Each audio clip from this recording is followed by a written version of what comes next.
Prison planet തിയറിനെ പറ്റി കേട്ടിട്ടുണ്ടോ? അതായത് നമ്മുടെ എർത്ത് എന്ന് പറയുന്നത് ഒരു കോസ്മിക് ക്വാറൻറ്റൈൻ സോണാണ്. നമ്മൾ ഹ്യൂമൻസ് എർത്തിൻ്റെ നേറ്റീവ് സ്പീഷീസ് അല്ല, നമ്മളൊരു ഇൻട്രസ്റ്റെല്ലാർ ബീയിങ്സ് ആണ്.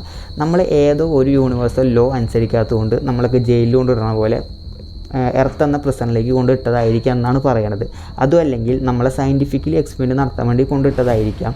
ഇതൊന്നും അല്ലെങ്കിൽ നമ്മുടെ ഇമോഷണൽ എനർജീനെ ഏതോ എക്സ്ട്രാ ടെറസ്ട്രിയൽ ബീയിങ്സ് ഹാർവെസ്റ്റ് ചെയ്യാൻ വേണ്ടിയിട്ട് കൊണ്ടിട്ടതായിരിക്കാം എന്നും പറയുന്നുണ്ട്. നമ്മൾ ഹ്യൂമൻസ് ഈ എർത്തിൻ്റെ നേറ്റീവ് സ്പീഷീസ് അല്ല എന്ന് പറയാൻ കാരണം ബാക്കിയുള്ള ജീവികളെ അപേക്ഷിച്ച് നോക്കുമ്പോൾ നമ്മൾ ഹ്യൂമൻസാണ് എർത്തിൻ്റെ നേച്ചറായിട്ട് തീരെ സിങ്ക് അല്ലാത്തത്.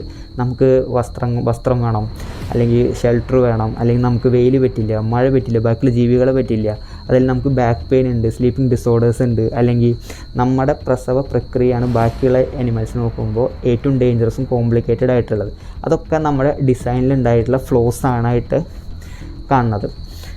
ഈ പ്രിസൺ പ്ലാനറ്റ് തിയറിയുടെ ഏറ്റവും അടുത്ത് കിടക്കുന്ന ഒരു കോൺസെപ്റ്റാണ് ലൂഷ് കോൺസെപ്റ്റ് അല്ലെങ്കിൽ എനർജി ഹാർവെസ്റ്റ് ഹൈപ്പോത്തിസിസ്. എന്താ പറയുന്നത് വെച്ച് കഴിഞ്ഞാൽ ഏതോ ഒരു എക്സ്ട്രാ ടെറസ്ട്രിയൽ ബീയിങ്സ് നമ്മുടെ ഇമോഷണൽ എനർജീനെ ഹാർവെസ്റ്റ് ചെയ്യുന്നുണ്ട്. അതിന് വേണ്ടിയിട്ട് നടത്തുന്ന ഒരു ഫാമാണ് ഈ പറയുന്ന എർത്ത്.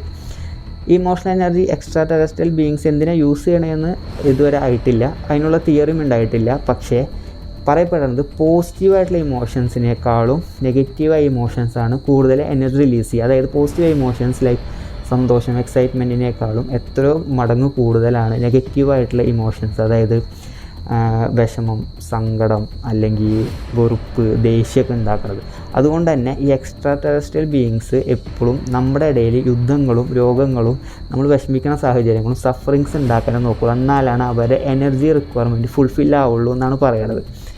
വേറൊരു കാര്യം പറയാം, ഇതെല്ലാം ഹൈപ്പോത്തറ്റിക്കൽ സിറ്റുവേഷൻസാണ്, തികച്ചും സാങ്കല്പികം മാത്രമാണ്. ഇൻട്രസ്റ്റിംഗ് അല്ലേ?